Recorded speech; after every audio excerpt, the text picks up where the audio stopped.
thunderstorm warning for northeastern Wise County in north central Texas, eastern Montague County in north central Texas, northwestern Denton County in north central Texas, Cook County in north central Texas, until 9:30 p.m.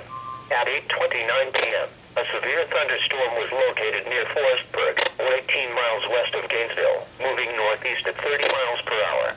Hazard, 70 miles per hour wind gusts and quarter-size hail. Source, public. Impact, hail damage to vehicles is expected. Expect considerable tree damage. Wind damage is also likely to mobile homes, roofs and outbuildings.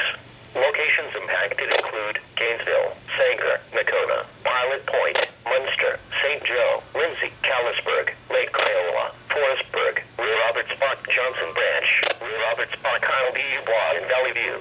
This includes Interstate 35 between mile markers 476 and 503. For your protection, move to an interior room on the lowest floor of the building. Torrential rainfall is occurring with this storm and may lead to flash flooding. Do not drive your vehicle through flooded roadways.